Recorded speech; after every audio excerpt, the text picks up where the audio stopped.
వి digital ప్రేక్షకులకి హోలీ శుభాకాంక్షలు. వార్తలోకి స్వాగతం. ముందుగా హెడ్లైన్స్.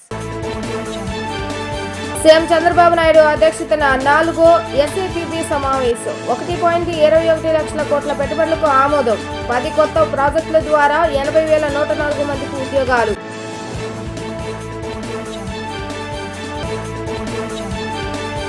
ఇంటర్మీడియట్ బోర్డు విద్యామండలిపై మంత్రి నారా లోకేష్ సమీక్ష. ఏప్రిల్ 1 నుంచి ఇంటర్ కాలేజీ నిర్వహిస్తామని వ్యాఖ్య.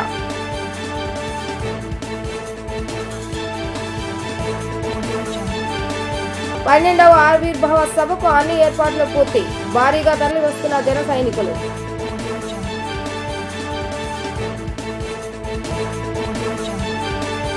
రాష్ట్రానికి పెట్టుబడుల విషయంలో ఒప్పందం చేసుకున్న పరిశ్రమలు వెంటనే గ్రాండ్ అయ్యేలా చర్యలు తీసుకోవాలని సీఎం చంద్రబాబు నాయుడు అధికారులను ఆదేశించారు.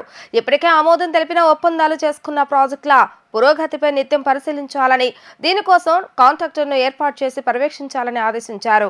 సీఎం అధ్యక్షతన అసెంబ్లీలోని ఆయన ఛాంబర్లో 4వ ఎస్ఐపిబి సమావేశాన్ని నిర్వహించారు. రాష్ట్రానికి కొత్తగా వస్తున్న పెట్టుబడుల ప్రతిపాదనలను పరిశీలించారు. పరిశ్రమలు, విద్యుత్, పర్యాటకం వంటి రంగాల్లో మొత్తం 10 సంస్థలు 1,21,659 కోట్ల పెట్టుబడులు ముందుకు రాగా ఎస్ఐపిబి సమావేశంలో ఆమోదం తెలిపారు. వీటి ద్వారా 80,104 మందికి ఉద్యోగ ఉపాధి అవకాశాలు కలుగనున్నాయి.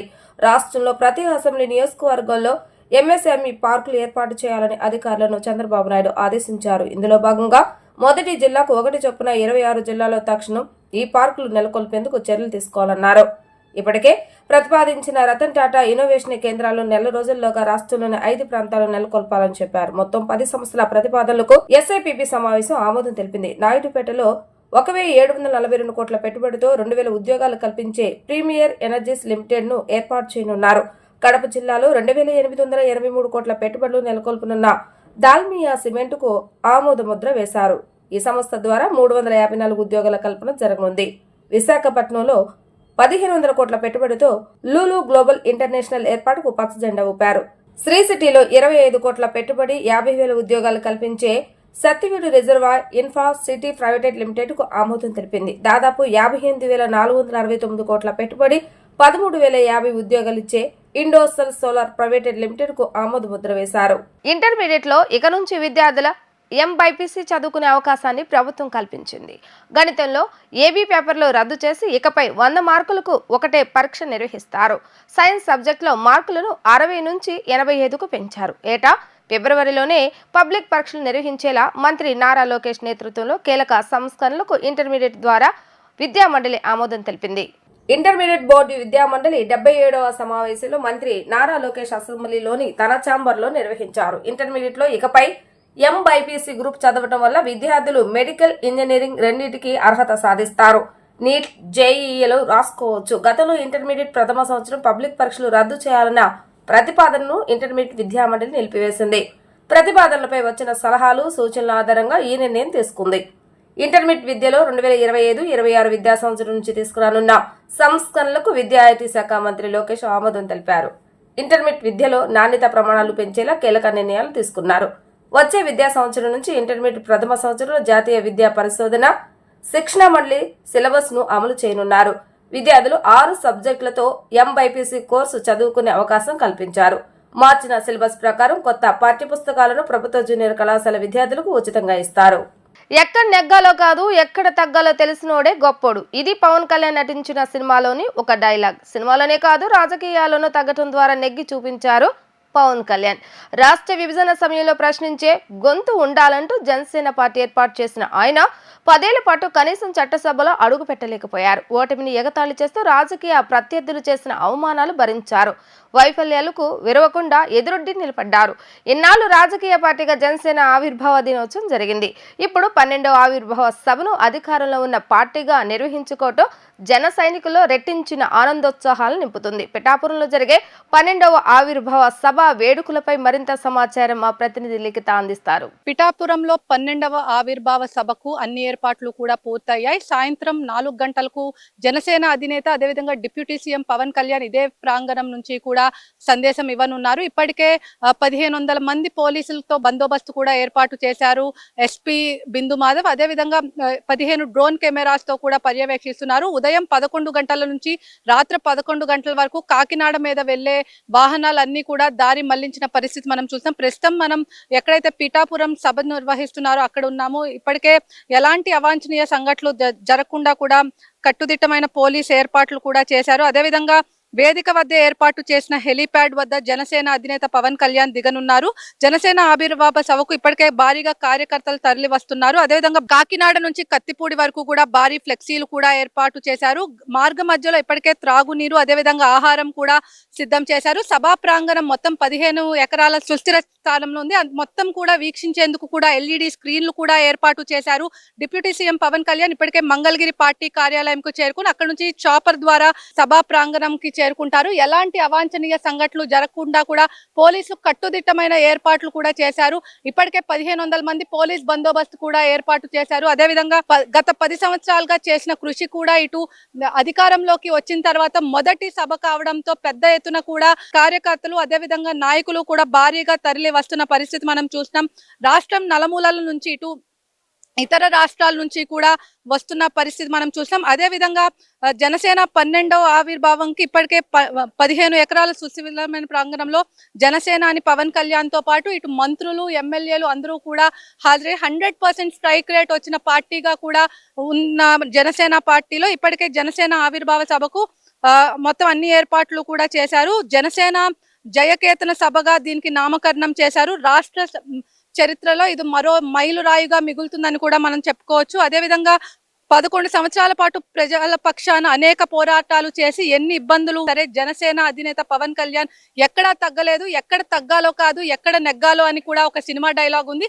అదేవిధంగా ఎక్కడ తగ్గాలో ఎక్కడ నెగ్గాలో అని రాజకీయాల్లో కూడా ఎక్కడ తగ్గాలో కాదు ఎక్కడ నెగ్గాలో అని కూడా నిరూపించారు జనసేన అధినేత పవన్ కళ్యాణ్. అదేవిధంగా రాత్రి జరగబోయే సభకు అసలు ఎలాంటి సందేశం ఇవ్వాలో రాష్ట్రం నలుమూలల నుంచి కూడా పెద్ద ఎత్తున కూడా మొత్తం అందరూ రాష్ట్రం ప్రజలు మొత్తం కూడా చూస్తున్న పరిస్థితి మనం చూస్తున్నాం. అదేవిధంగా మొత్తం మీద చూసుకున్నట్లయితే ఇటు జనసేన ఆవిర్భావ సభకు ఇప్పటికే అన్ని ఏర్పాట్లు కూడా చేశారు. రాష్ట్ర విభజన సమయంలో ప్రశ్నించే గొంతుగా ఉండాలని జనసేన అధినేత పవన్ కళ్యాణ్ కూడా పిలుపునిచ్చిన ప్రత్యర్థిలో ఓటమిని ఎగతాళి చేస్తూ రాజకీయ ప్రత్యర్థులు చేసిన అవమానాలు కూడా భరించారు. వైఫల్యాలకు వెరుతెరకుండా ఎర్రుదొండి నిలిపించారు జనసేన అధినేత పవన్ కళ్యాణ్. అదేవిధంగా 2014లో రాష్ట్ర విభజన జరిగితే కాంగ్రెస్ పార్టీ అడ్డుగోడలు విభజించే విధంగా కూడా ఏర్పాటు చేశారు. అదేవిధంగా తెలుగుదేశంతో కూడిన ఎన్డీఏ కూటమి ఉండటంతో ఏపీ టీడీపీ విజయం కోసం పనిచేశారు. అదేవిధంగా 2019 ఎన్నికల్లో బీజేపీ టీడీపీతో కాకుండా వామపక్షాలతో కూడా కలిసి పోటీ చేశారు పవన్ కళ్యాణ్. అదేవిధంగా ఎలాంటి ఇబ్బందులు లేకుండా కూడా అన్ని ఏర్పాట్లు కూడా చేశారు. అదేవిధంగా వారాహి వాహనంపై 2023 మార్చి 14న మచిలీపట్నంలో నిర్వహించిన పార్టీ ఆవిర్భావ సభలో కూడా పవన్ కళ్యాణ్ చెప్పారు ఖచ్చితంగా 2024లో ఎన్నికల్లో గెలిచిన తర్వాత ఆవిర్భావం నిర్వహించుకుంటామని కూడా జనసేన అధినేత అదేవిధంగా డిప్యూటీ సీఎం పవన్ కళ్యాణ్ కూడా చెప్పారు. 100% స్ట్రైక్ రేట్ తో కూడా జనసేన అధినేత అదేవిధంగా జనసేన పార్టీ పోటీ చేసిన 21 స్థానాలు 2 ఎంపీ స్థానాలు కూడా గెలిచి స్ట్రైక్ రేట్ కూడా అనుభవించారు జనసేన అధినేత పవన్ కళ్యాణ్.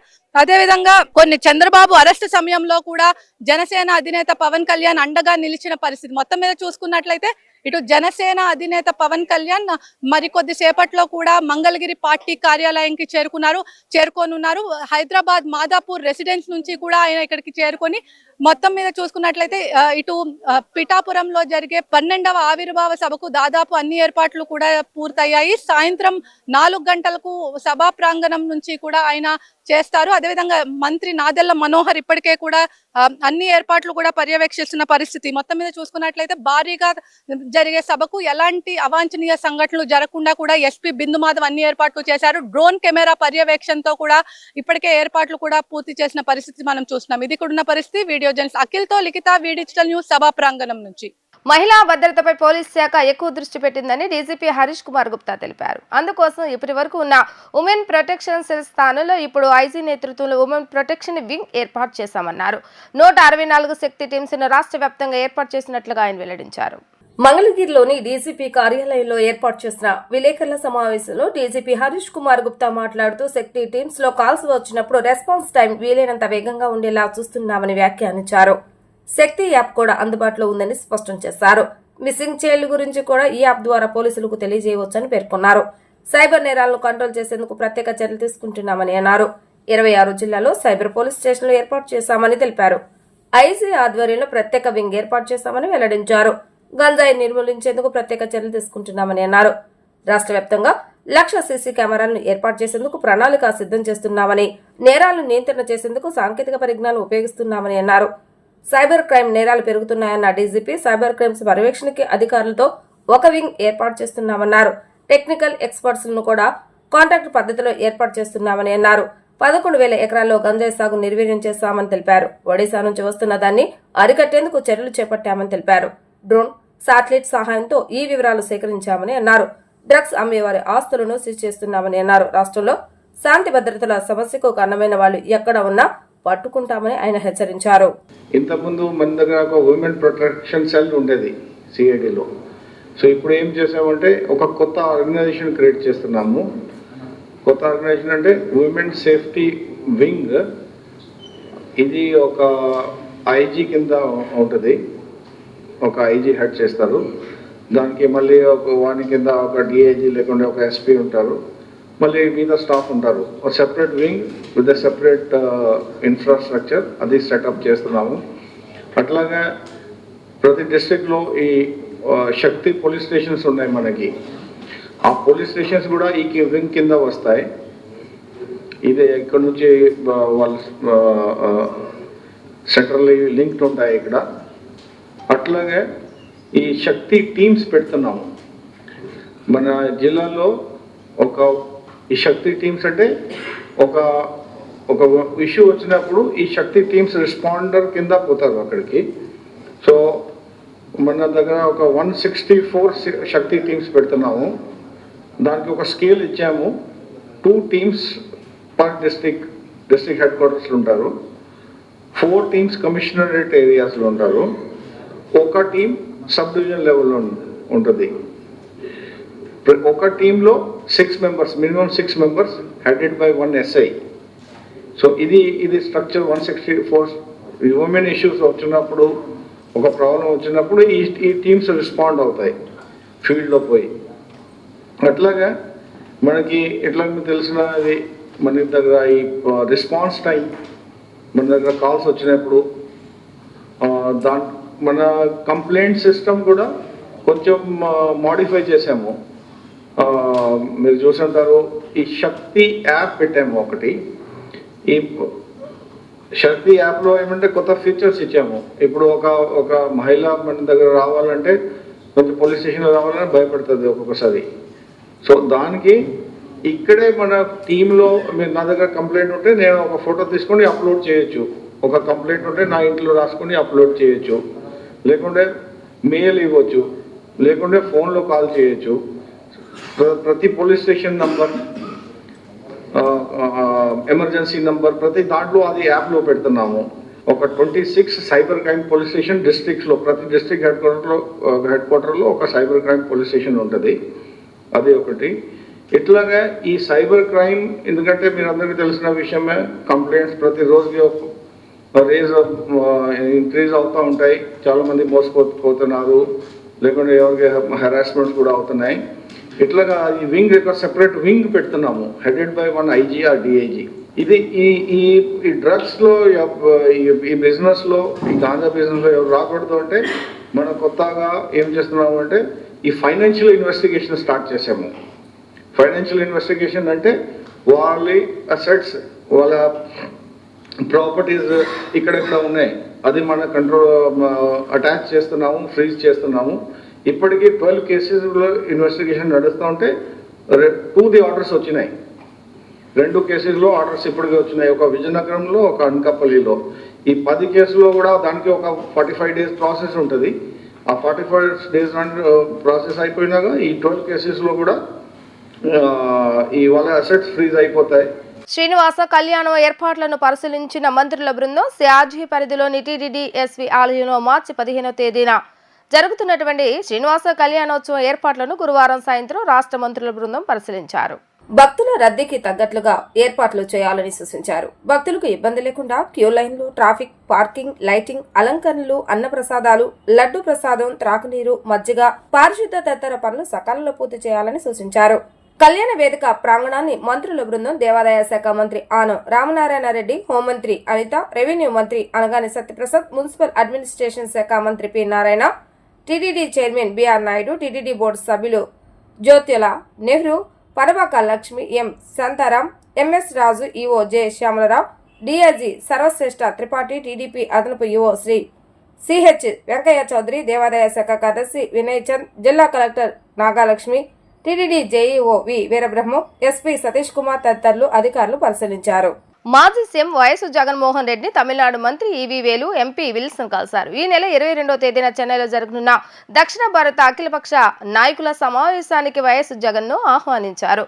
తమిళనాడు సీఎం ఎంకే స్టాలిన్ రాసిన లేఖను వైఎస్ జగన్ కు డిఎంకే నేతలు అందజేశారు. లోక్సభ నియోజకవర్గాల పునర్విభజన అంశంపై చర్చించేందుకు పలు రాష్ట్రాల సీఎంలు, పార్టీ అధినేతలకు సీఎం స్టాలిన్ ఆహ్వానం పంపించారు. కూటమి ప్రభుత్వం అగ్రిగోల్డ్ బాధితులను విస్మరిస్తుందని AgriGold customers and agents welfare association గౌరవ అధ్యక్షుడు ముప్పాల నాగేశ్వరరావు ఆవేదన వ్యక్తం చేశారు. గత ఏడాది అక్టోబర్లో సమస్యలను పరిష్కరిస్తామని ప్రభుత్వం హామీ ఇచ్చిందని 4 నెలలు గడిచినా స్పందించలేదని అన్నారు. దాసరి భవన్లో నిర్వహించిన మీడియా సమావేశంలో మాట్లాడిన ఆయన అసెంబ్లీ సమావేశాల చివరి రోజు ఈ నెల 19వ తేదీన చెలో అసెంబ్లీ కార్యక్రమం చేపడుతున్నామని ప్రకటించారు. రాష్ట్ర వ్యాప్తంగా ఉన్న అగ్రిగోల్డ్ బాధితుల ఏజెంట్లు విజయవాడకు తరలి రావాలని ఆయన పిలుపునిచ్చారు. రాష్ట్ర ప్రభుత్వము అధికారం చేపట్టి 9వ మాసం గడుస్తున్నప్పటికీ అగ్రిగోల్డ్ సమస్యకు పరిష్కారం కనుగొనడంలో రాష్ట్ర ప్రభుత్వం తాత్సారం చేస్తుందని మా అసోసియేషన్ భావిస్తుంది.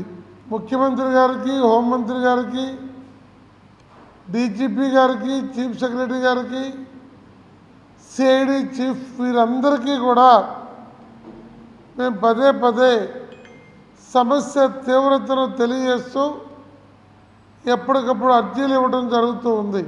ప్రధానంగా అక్టోబర్ 28 మహావిజ్ఞాపన దీక్షకు ఆ రోజు ప్రభుత్వ ప్రతినిధిగా వర్ల రామయ్య గారు వచ్చి మరో ఆందోళనకు అవకాశం లేకుండా ఈ సమస్యను పరిష్కరిస్తామని ముఖ్యమంత్రి గారి మాటగా మా అందరు కూడా తెలియజేయడం జరిగింది. నవంబరు, డిసెంబరు, జనవరి, ఫిబ్రవరి, ఇవాళ మార్చి 12వ తేదీన ఉన్నాం. అంటే 4 మాసాల 15 రోజులు అయింది ఆ కార్యక్రమం జరిగి. అగ్రిగోల్డ్ బాధితుల కష్టాలు వర్ణనాతీతం.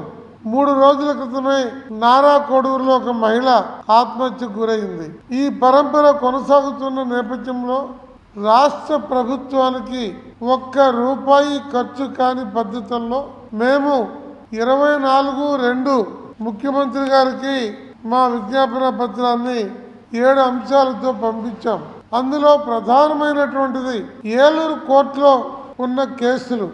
కంపెనీ వారే కావాలని అధిక సంఖ్యలో కేసులు వేపిస్తున్న పరిస్థితి ఒకవైపున జరుగుతుంది.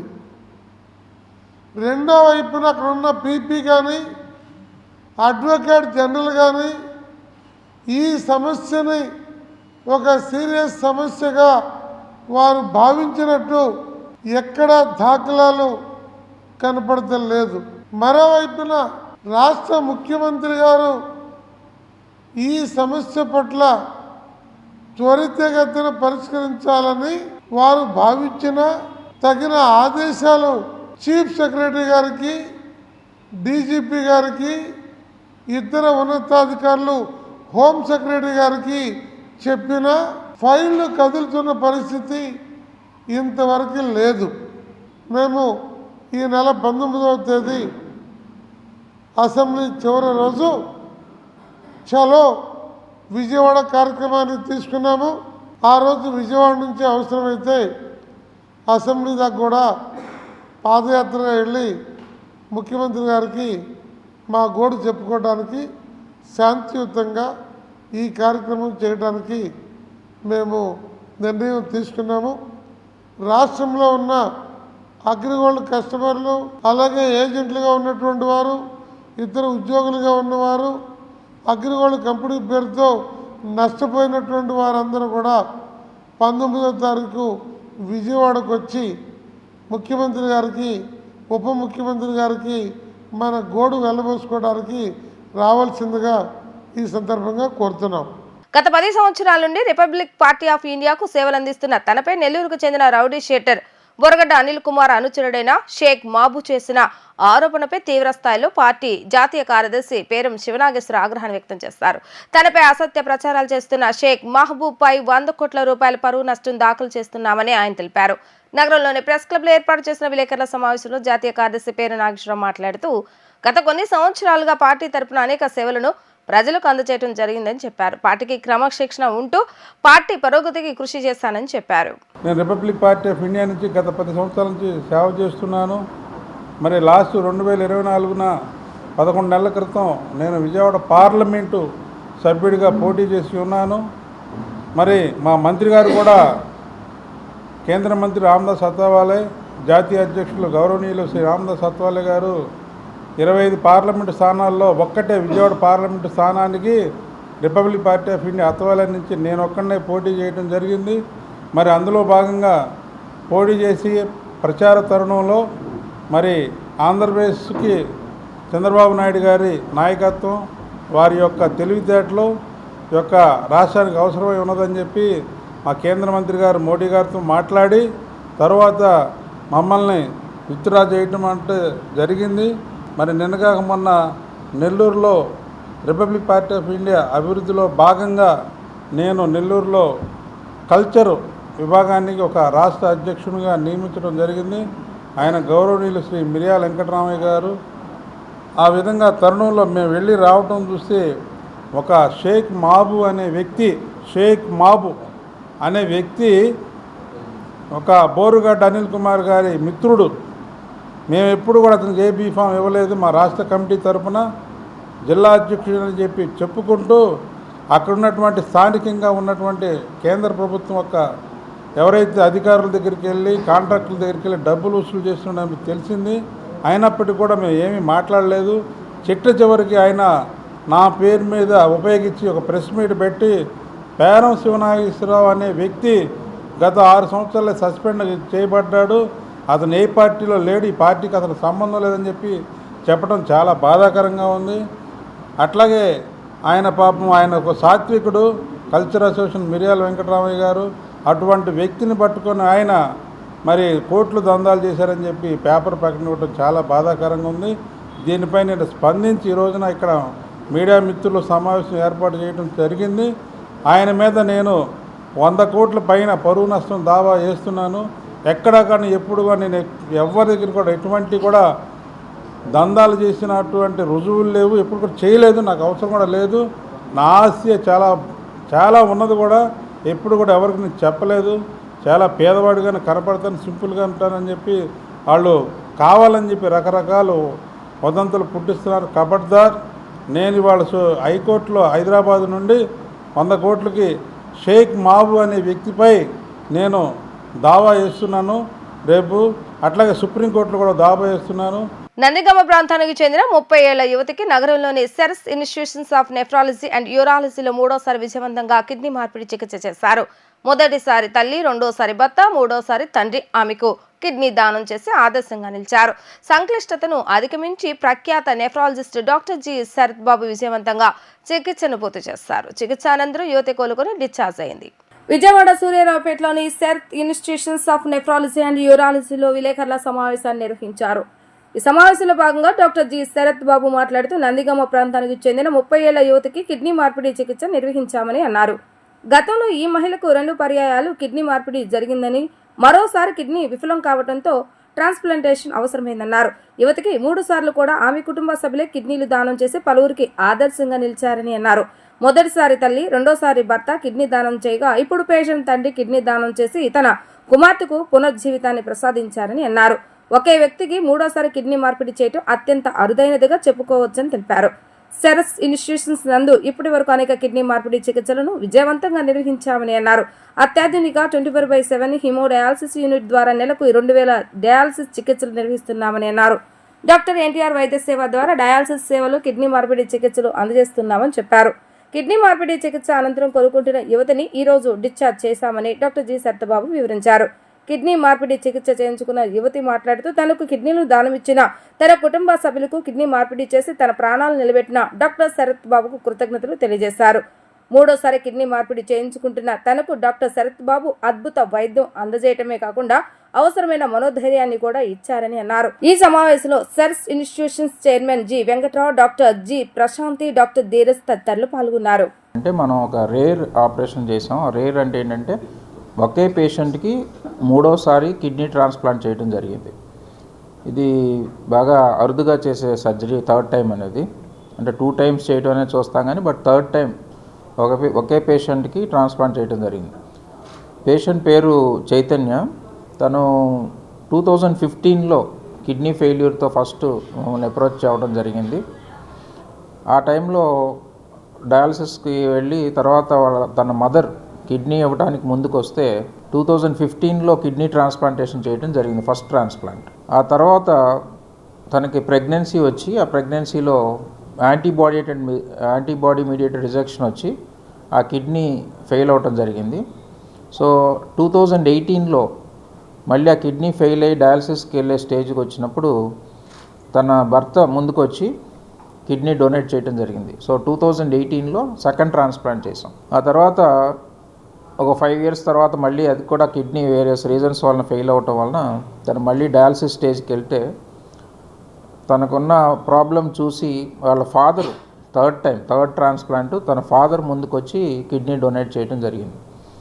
సో ఈ థర్డ్ టైం ట్రాన్స్ప్లాంట్ చేయడం అనేది రేర్గా ఉంటుంది. మీరు ఈవెన్ గూగుల్ సెర్చ్ చేసినా కూడా ఇంద్రప్రస్థ అపోలోలో 2019లో జరిగింది, తర్వాత గంగారాం హాస్పిటల్లో జరిగింది, అలాగే అమృత హాస్పిటల్ ఫరీదాబాద్లో ఈ జనవరి 2025లో ఒక DRDO సైంటిస్ట్కి థర్డ్ ట్రాన్స్ప్లాంట్ అయింది. మ్యాన్ విత్ 5 kidneys అని బాగా మీడియాలో కూడా అది ఎక్కువ ప్రచారం చేయడం జరిగింది. ఎందుకంటే బై బర్త్ 2 kidneys ఉంటాయి, ఆ తర్వాత 3 ట్రాన్స్ప్లాంటెడ్ కిడ్నీస్, టోటల్ 5 kidneys అన్నమాట. సో దీంట్లో మనం గుర్తించాల్సింది ఏంటంటే ఒక పేషెంట్ ప్రాణం నిలపడానికి ఫ్యామిలీ ఎంతైతే సపోర్ట్ చేసింది, ఫస్ట్ మదర్ ఇచ్చింది, తర్వాత హస్బెండ్, తర్వాత ఫాదర్, ఇట్లా ఒక ఫ్యామిలీ ఆదర్శవంతంగా నిలబడి ఒక ప్రాణం నిలపటానికి ఎంత శ్రమ చేసి, అంటే కిడ్నీ ప్రాబ్లం ఉంది, ట్రాన్స్ప్లాంట్ అంటే ఎంత ఫైనాన్షియల్ బర్డెన్ ఫ్యామిలీకి మీకు అందరు తెలిసిందే. అదంతా తట్టుకొని నిలబడి ఫ్యామిలీ అంతా తనను సపోర్ట్ చేసి ఈరోజు తనకి పునర్జన్మ ఇచ్చినట్టు అయింది. అదేవిధంగా హాస్పిటల్ సైడ్ నుంచి కూడా థర్డ్ ట్రాన్స్ప్లాంట్ అనేది టెక్నికల్లీ ఛాలెంజింగ్. ఎందుకంటే ఫస్ట్ ట్రాన్స్ప్లాంట్ చేసినప్పుడు అంటే చాలాసార్లు అనుకుంటారు ట్రాన్స్ప్లాంట్ అంటే పాత కిడ్నీలు తీసేసి అదే ప్లేస్లో కొత్త కిడ్నీ పెడతారనుకుంటారు, కానీ అది కాదు జరిగేది. ట్రాన్స్ప్లాంటేషన్ అప్పుడు కిడ్నీని యూజువల్గా రైట్ ఇలియాక్ ఫోసా రీజన్లో ప్లేస్ చేయడం జరుగుతుంది. దాన్ని ఇలియాక్ వెసల్స్ కెనాస్మోస్ చేసి కిడ్నీ ట్రాన్స్ప్లాంట్ చేస్తాం. సో సెకండ్ ట్రాన్స్ప్లాంట్ అప్పుడు లెఫ్ట్ ఇలియాక్ ఫోసాలో చేస్తాం. సో థర్డ్ చేయాలి అంటే స్పేస్ ఉండదు అన్నమాట లోపల. సో లక్కీగా మనం ఏంటంటే ఓపెన్ చేసి చూసాక ఫస్ట్ ట్రాన్స్ప్లాంట్ చేసి ఆల్మోస్ట్ 10 years అయిపోయింది కాబట్టి ఆ కిడ్నీ చిన్నది అయిపోయింది, ష్రింక్ అయిపోయింది. సో కొంత స్పేస్ ఉండటం వలన ఆ ఫస్ట్ ట్రాన్స్ప్లాంట్ చేసిన కిడ్నీ పైన ఈ కొత్త కిడ్నీ అమర్చి సక్సెస్ఫుల్గా చేయడం జరిగింది. ఈరోజు పేషెంట్ కూడా సీరం క్రియాటినిన్ 0.9కి వచ్చింది, హెల్దీగా ఉంది. ఈరోజు డిశ్చార్జ్ చేస్తున్నాము. సో ఇదే రకంగా మనం విజయ సూపర్ స్పెషాలిటీ హాస్పిటల్లో గత 10-12 ఏళ్ళుగా kidney transplant more than 450 kidney transplant చేసాం సక్సెస్ఫుల్గా విత్ 95-96% సక్సెస్ రేటు. అలాగే డయాలసిస్ కూడా మనకి మోర్ దాన్ 35 డయాలసిస్ మెషిన్స్ ఉన్నాయి. More than 2000 sessions of dialysis చేస్తున్నాం. ఎన్టీఆర్ వైద్య సేవలోనే డయాలసిస్ ట్రాన్స్ప్లాంట్స్ అన్నీ కూడా చేయడం జరుగుతుంది. సో ఈ సేవలు అందరూ సద్వినియోగం చేసుకోవాలని కోరుకుంటున్నాం. నా పేరు గూడపాటి చైతన్య, మాది నందిగమ. ఆల్రెడీ సార్ దగ్గర 2 ట్రాన్స్ప్లాంట్స్ అయ్యి, అది సమ్ వేరే రీజన్స్ వల్ల, పర్సనల్ రీజన్స్ ఉన్నాయి. ప్రెగ్నెన్సీ వచ్చింది. అప్పుడు యాంటీబాడీస్ ఫామ్ అయ్యి రిజెక్షన్ వచ్చింది. మళ్ళీ second transplant same Covid 2 times రావడం వల్ల ఆ కిడ్నీ కూడా ఫెయిల్ అయిపోయింది. మళ్ళీ థర్డ్ సరెండర్లోనే చేయించుకున్నాను. అంత బాగుంది. ఇప్పుడు క్రియేటిన్ కూడా 0.9 ఉంది. Okay, thank you. Third treatment అంతా బాగుంటుందండి. పేషెంట్ కన్వీనెంట్గా అన్ని దగ్గరుండి చూసుకుంటూ ఉంటారు. సార్ కూడా రిస్కే చేద్దాము, లైఫ్ చాలా ఎక్కువ ఉంది కదా, చిన్న వయసు కదా అని ధైర్యం చేసి ముందుకు వచ్చి చేశారు. ఈరోజు క్రియేటిన్ 0.9 అన్ని నార్మల్ ఉన్నాయి వాల్యూస్ కూడా. రేపు నేను డిశ్చార్జ్ అవుతున్నాను.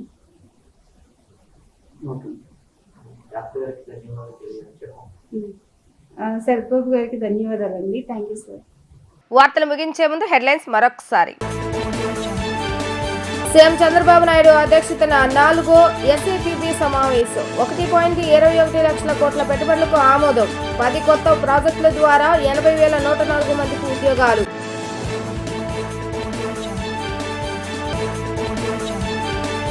ఇంటర్మీడియట్ బోర్డు విద్యామండలిపై మంత్రి నారా లోకేష్ సమీక్ష.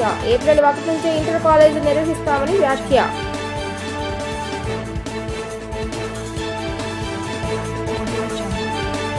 పన్నెండవ ఆవిర్భావ సభకు అన్ని ఏర్పాట్లు పూర్తి. భారీగా తరలి వస్తున్న జన సైనికులు.